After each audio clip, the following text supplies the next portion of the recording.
PokeClass is sponsored by Collector's Cash, your #1 online store for all you need for the Pokemon trading card game. They always have the cards you need at great prices, even the ones that are hard to find anywhere else. Make sure you check them out for all your singles, packs, boxes, accessories, and cards from other games at www.collectorscash.com.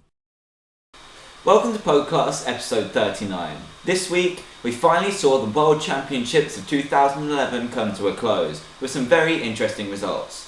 Today's episode is going to go over the top decks over all 3 days, and we've got a lot to get through, so let's get to it.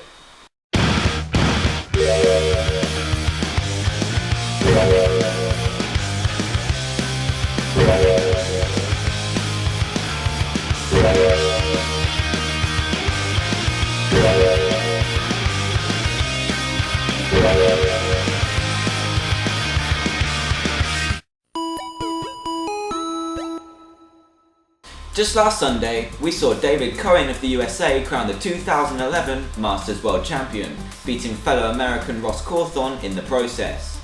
With the metagame still fairly fresh and new for most players, we were definitely in for some great games, and the tournament certainly didn't disappoint. Let's have a quick look at the deck representation in the top 16. As you can see, Reshiram Typhlosion had a very big showing this year, with the expected top deck Yanmega Magnezone coming in second, but no means closely.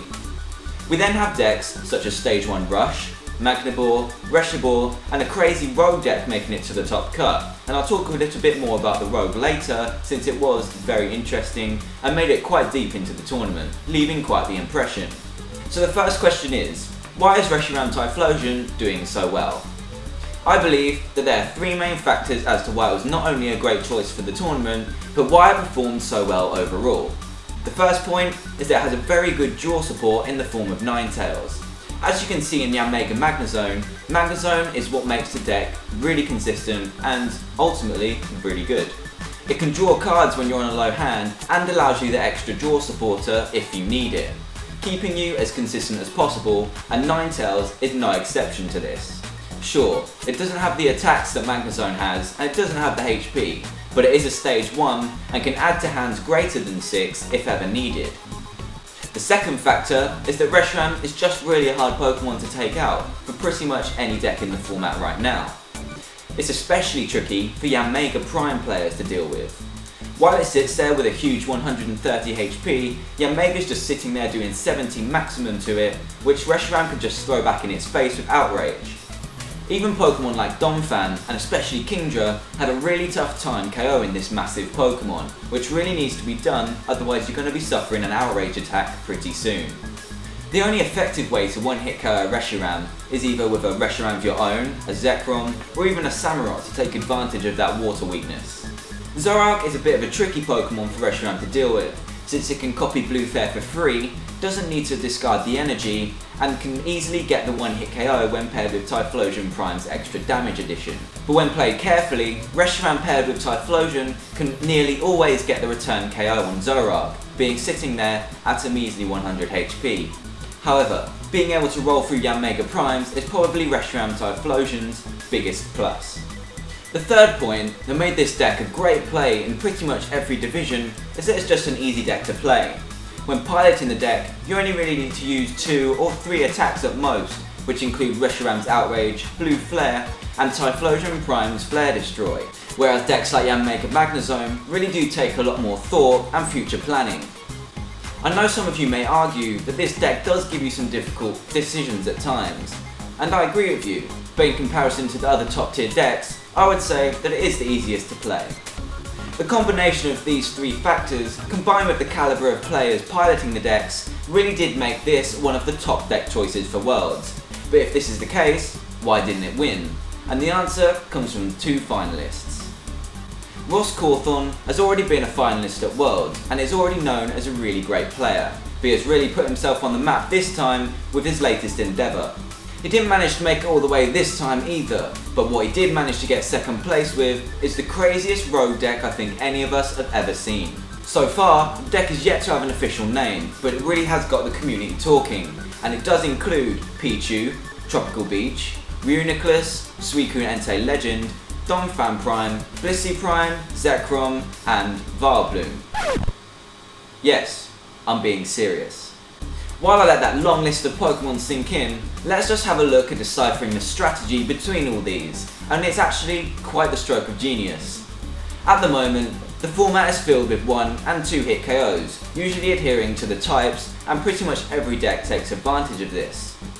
What Ross also took advantage of is the fact that every top tier deck really does rely on trainers such as Pokemon Reversal, Pokemon Communication, Rare Candy, and many others to stay afloat. So the inclusion of Vileplume really did take advantage of this flaw. In basic terms, his deck was designed to control the amount of damage the opponent could do, and try and stop them from taking as many prizes as possible. Pair that with the likes of Zekrom by moving damage onto it to use Outrage, and you've got a very powerful attacker. He also paired this with the trainer lock in Vileplume, as I mentioned earlier, stops pretty much half of the top tier deck's usage. To go a little bit more into detail, Pichu was the primary starter, being able to grab him the basics he needed to get evolving as soon as possible, since a reversal on any Solosis or Oddish early on would destroy the main part of the strategy, since they sit there at 30 and 40 HP, pretty easy to KO. Reuniclus was there for its ability Damage Swap, which allowed him to move any damage around at any time during his turn as much as he liked. He could do this to stop the opponent from taking prizes, as well as allowing him to put the damage onto Pokemon such as Zekrom to use its really powerful Outrage attack and get those KOs as soon as possible. He then had Vileplume in there, the king or queen of Trainer Lock. The main reason this was in there was to counter the most popular card at the moment, Pokemon Reversal. Since Reuniclus has a really low HP, Pokemon Reversal would make it a key target, getting the KO fairly quickly. So including Vileplume would block this strategy altogether, and Reuniclus could sit there on the bench, moving damage as freely as it liked. The next Pokemon in the formula was Donphan Prime, a pretty much self-explanatory inclusion. It has great typing against Pokemon such as Magnezone and Zekrom, but it's also required to put early damage around its own field with Earthquake. Blissey Prime was more of a tech inclusion to the deck, and helped to deal with those times when all that damage just gets a little bit too much. With Reuniclus, there's only so far you can manipulate that energy before your opponent starts to take those KOs. So with Blissey Prime, you could just drop it onto the field, use its Poke Power, and heal all damage, making your opponent start again. Pretty frustrating if you ask me. The next addition was the incredibly overlooked legend, which was perfect for this deck, Entei Suicune Legend. This card was incredible against any deck that featured double water weakness, namely the entire Reshiram Typhlosion deck. And it was clearly a great anti-meta call, since more than half of the top cup was included with most of that deck. Being able to hit for a massive 160 damage for just a fire and a double colourless made sure that that matchup was pretty much unlosable. The final Pokemon in this frenzy was Zekrom, considered the other main attacker other than Donphan. As mentioned earlier, it has great type advantage over Yanmega and Kingdra, and can take full advantage of the damage counters put onto it with Reuniclus, fueling some massive outrage damage. The last interesting card in this mashup was a stadium card given out at Worlds just the day before, so this was a complete last minute decision, Tropical Beach. This stadium mirrors Uxie's Poke Power from last format, in the way that you can draw up until you have 7 cards in your hand at any point in your turn. The only downside is that your turn ends immediately. Now this card can be used by both players when in play, but I can see how this card would be great when you haven't got a good attack going and you just want to get those extra cards for setup. I'm going to be honest and say that I can't really wrap my head around how this works effectively, since both players can use the advantage, but I'm sure with time we'll know how he used it to full effect. Overall, this deck was out to get the top tier, and not to everyone's surprise, pretty much every player turned up with one of the 4 main decks, or decks that originated around that idea, and that's probably because of the small card pool we have at the moment. Ross focused his deck on taking full advantage of this exact point, and it obviously worked incredibly well. So Ross's deck has pretty much stolen the show at Worlds, but David Cohen was clearly able to beat him with a pretty unexpected deck choice as well. He also went down the Reshiram route, but his variant included Emboar rather than Typhlosion and a 2-1-2 Magnezone Prime line. Most people are calling it Magnabor, but you should be careful, it is a little bit different. This deck was designed to hit hard and fast, along with being consistent, and this is what it definitely did. It was able to set up pretty much every game through the aid of Magnezone. It could get Blue Flare going as soon as turn 2, with Emboar, and Reshiram is just a really strong Pokemon to take down. being able to hit for 120 really quickly, as well as having Outrage to use.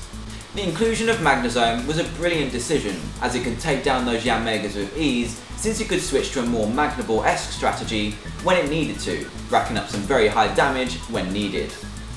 I also feel that being able to utilise Rayquaza Deoxys Legend in the deck would really help its success, since it could take down those massive HP Pokemon in one hit and take 2 prizes in the process. To be honest, there isn't a whole lot to say about this deck, because it focuses on 2 main strategies that are both incredibly well known to us all, that Reshiram and Magnable game styles. Utilising both of these strategies at once meant that David could stay consistent for this huge tournament, as well as hit for huge amounts of damage against the likes of Zekrom, other Magnezones and Reshiram.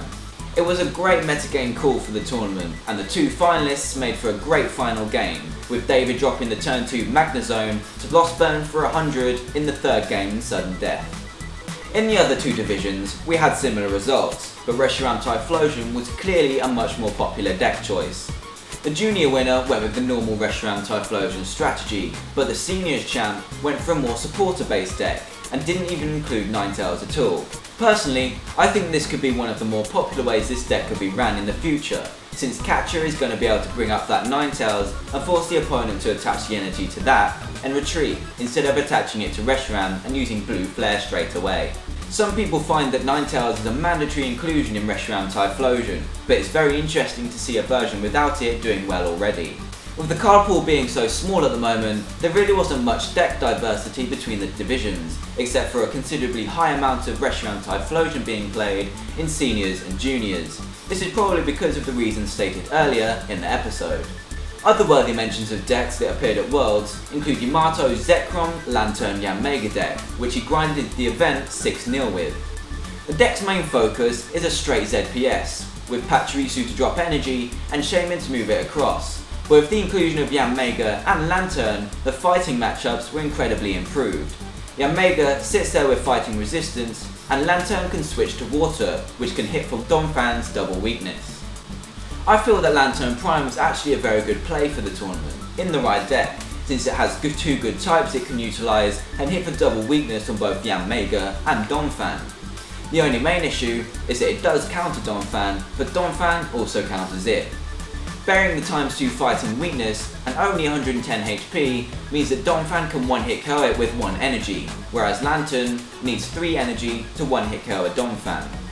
I guess when played smartly, it could be much more effective and be much quicker with the ZPS engine, but with Catcher coming out, there isn't much it's going to be able to hide behind when that Donphan hits the field.